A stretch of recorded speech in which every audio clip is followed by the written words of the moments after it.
Hi, Draymond. Janie McCauley from AP. Good to see you. Good to see you as well, Janie. Clay just left here, but he said if you're not yelled at by Draymond, then you probably shouldn't be playing for the Warriors. It's just a bylaw by now. It's part of it. We don't take it personally, and they appreciate your fire. And how's it going already? Just a couple days on the court. It's been an amazing couple days. 2 great practices, and I think coming off a championship, your worry is always that you have that hangover. Now, quite frankly, you're not certain that you don't have the hangover only after 2 practices, but you get a good sense of the guys that you have, of the team that you have, and I think for me, it's a very comforting feeling coming back and just seeing guys humming and connecting on all levels, and that's what it's about. You don't want to get out the gates to an awful start, although that's always possible, and it's something that could be corrected. You want to get off to a good start. So I think that's our focus, and looking to have a successful run defending the championship. Mark Spears, ESPN's Landscape. Hello. What's up, my brother? How you doing? I'm amazing. Tell me about the thought process you had when you made your Sarver comments. How much of it did you read? Did you talk to LeBron and Chris, or did you just come up with your own take? Just guide me through what you eventually said, and perhaps also it seemed like things. I don't know if you were to tip of the iceberg on it or whatever, but things seemed to change like shortly after. Just your whole thoughts on the Sarver situation. I didn't talk to many people about it. I kind of read what I read, and I listened to everything everyone else said. And for me, I think my thought process was as such. I've always said, be sure and certain in what you're asking for. So many times you come out with these ask, and it's like so general that you give someone an out just because the ask is not quite it's not quite as particular as it should be. And so for me, I just wanted to ask the questions that I asked. If this is governed by a vote, then why isn't there a vote? Because it's 100% a fireable offense. It's 100% a forcible, to force a sale type of event. So why isn't there a vote, if that's what has to happen? Because I think the one thing we're all certain of is that's what should happen. So if there is a way that can happen, then why hasn't those steps been taken? And so I think for me, my goal was just to find out the facts first before speaking out, and that took me a few days of reading and watching and listening to different people, different thoughts, and then to not be unfair to anyone. So I didn't want to be unfair to the NBA. As I said on my podcast, the NBA has been great, and decisions that they had to make, and support that they've shown us as players, and things that we stand for, and things that they've gotten behind and still with us on. They've been incredible. So I didn't want to be unfair and act as if, man, this is just a regular occurrence and they always get it wrong, because that's not true. And I think you get less done when you take stands like that, because then it's very simple to just say that's not true.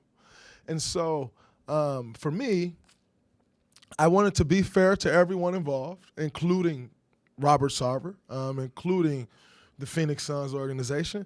I think it was very important to be fair, because for me, I didn't ultimately Robert Sarver, he didn't really have an impact or effect on anything that I'm doing, and so and sharing my opinion, it was just that. It was my opinion on, and it was my thoughts on the subject or the topic, or however you may see fit. it was my opinion, and then just some thoughts that I thought should take place. Thoughts of some things that I thought should take place, and I was very happy to see that he was selling the team because I think that's right. When you look at some of the things that people has gotten in trouble over, I think that falls under the same boat. And we're all a part of this league, and no one person is bigger than the league. And that if that goes for us as players, that goes across the board. We're still all a part of the league, no matter what level you're at. Draymond, Ron Krojcik from the San Francisco Chronicle. More of a basketball question, if I can. Steve talked the other day about managing minutes for Steph and Draymond and you and Klay. And obviously that's happened in the past couple of years. But I'm just curious, going forward, and particularly with Steph, who's a couple years older than you and Klay, how that looks, how that feels, how important that is. I mean, he obviously showed very few signs of age last year. But going forward, how important is that going to be for him and all three of you? I think it's very important because you want it to last as long as possible. And in doing that, I think one of the things that has been incredible here over the last few years and continues to grow is the trust between our coaching staff and our performance group. Led by Rick Celebrini, and our players who ultimately has to be the ones to trust that group. And when you have a coach that will come to you and say, I don't care what it is, I don't care what it takes, just want to make sure that you're right come opening night so that you're as healthy as you can be throughout the season. That's a very comforting thing because it's not always that way, And when you have a training staff or performance staff, like I said, led by Rick, that comes and will echo the same thing, and everything that they do is to get you there, then you just trust them. And so as much as, there are times where they'll come and they say, hey, this probably isn't a good game for you to play. And, at times you can get caught up in just the competitive side of it. Like, no, I want to play. They don't get much argument back from us anymore, from myself, from Steph, from Klay, because that trust has been built. And so, as far as managing minutes and different things like that, I would love to sit here and tell you, hell no, I'm fine and I just want to play as much as I want to play. But the reality is I trust our coaching staff. I trust our performance group. They've been incredible for us. David Taylor with the sports science is absolutely amazing, and the things that he's been able to teach us about our bodies through all the data that they collect is incredible. So you just kind of trust in that process that they've taught us, and you roll with their recommendations. Hey, Draymond, Dieter Kurtenbach, Bay Area News Group. You guys, mainly the veterans last year, justly really enjoyed reminding people, hey, we won a fourth here and proving a lot of people wrong. Is that specific chip on the shoulder still there and moving to a fifth championship, or does that have to morph a little bit now? I don't think it's the same chip. I'd be lying to you if I told you it was, but there are chips. There are chips, and there's no shortage of chips. I can tell you that. So, it may not be quite, oh, man, people don't think we can do it again, as like that opinion is like as far from relevant as it can possibly be. So whoever has that opinion should probably just shut up because it's just not a bright one. However, there are chips. They're good ones. So there's no shortage of chips. You guys have several people entering contract seasons, yourself included. I guess number one, would you like to get something done before the season, extension-wise? And two, how does going into a contract season potentially weigh on a player? I mean, at this point, whether I'd like to or not I don't think it will happen. And so for me, I'm just focused on this season and as being as great as I can be and as I know I'm capable of being and winning another championship and reaching my individual goals that I have as well. I think that's my main focus. Contract situations, contract years, that is a part of this league. I think it weighs on everyone differently. I think the way a contract situation would weigh on me is totally different than the way it would weigh on a Jordan Poole who's never signed a big contract, And so I think all of that matters as well, when you're in different positions of your career and all right, you have security or you don't. And, I think all of those different things plays a part into how one may react to being in a contract year.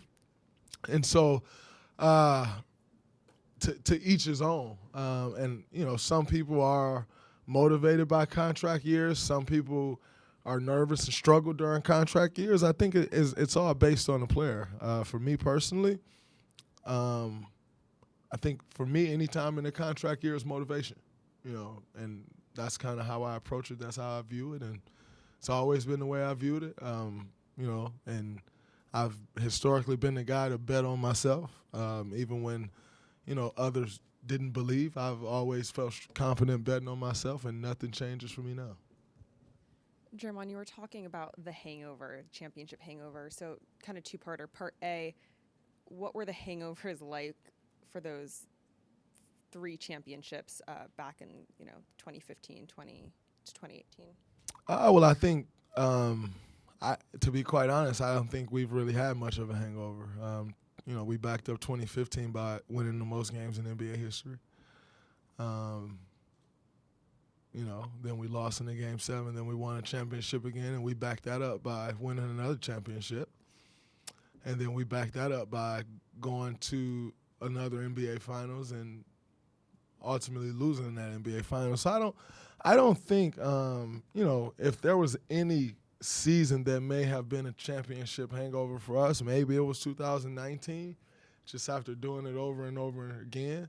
But even then, I don't think that was like, oh man, we have a hangover from our success. If anything, it's like, all right, let's manage ourselves to get to this day so we can do it again. And so I don't really think we've experienced much of that, but it does happen. And you have to, in order for it not to happen to you, you have to be aware of it and know that it is possible and then do the things necessary that it takes so you don't go through it. Yeah, that was kind of like my part B of the question is, you guys talked so much about how this past championship felt different because of what you guys have gone through. Does that put you at higher risk for that hangover? Or as you were saying, you have so many chips on your shoulders still that it isn't really a concern? No, I don't think it puts us at higher risk. Quite frankly, for us with this group, you don't know how many opportunities you have left to do it again. And so because of that, you have to take advantage of the ones that you do know that you have. And for us, the one that we are certain that we have is this year. And so you want to perform as good as you possibly can. You want to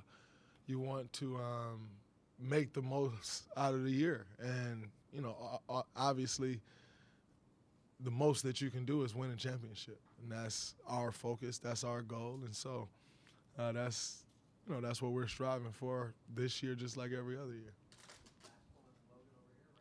What up, Jay? What's up, brother? Two questions. The first one is you have a lot of young guys right now who obviously have won a title, but don't really know what it takes to repeat and summoning that energy.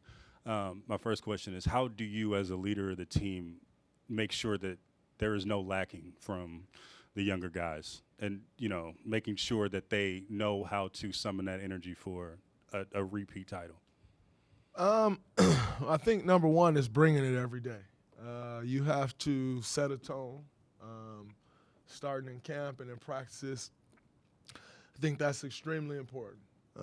Is being certain that we are setting a tone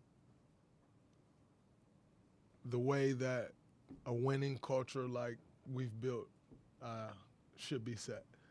And I think, looking at the first 2 days, we've done that. Obviously, you have to continue to build on that day after day and start stacking great days together. But with the 2 opportunities that we've had, we've done that. I think, there's also, there's also some communication in that as well, and just kind of trying to help guys understand what lies ahead. Help them in knowing that last year was great and it was hard to win a championship. To repeat is way harder, and what it takes to do that. But that's not something that you learn overnight. That's not something that you learn in the first 2 practices or even first 2 weeks of training camp. That's something that you build over the course of time. But a foundation has to be built in regards to that.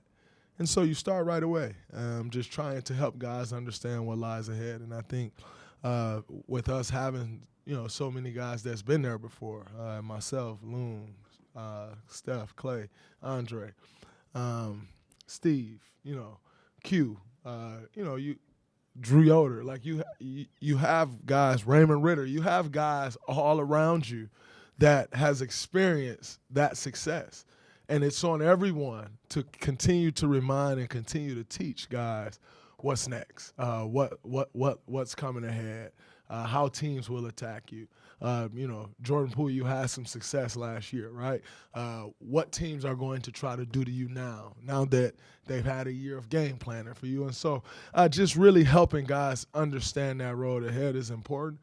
But it's a constant job and a constant process. It's not something that you're able to teach, just right off the back. Although you want to, it requires some going through, taking some lumps, and going through experiences that's not so pleasant, and using those moments to teach. But yet you try to teach as much as you can just by teaching it and not by hard lessons. Thanks for watching ESPN on YouTube. For live streaming, sports, and premium content, subscribe to ESPN+.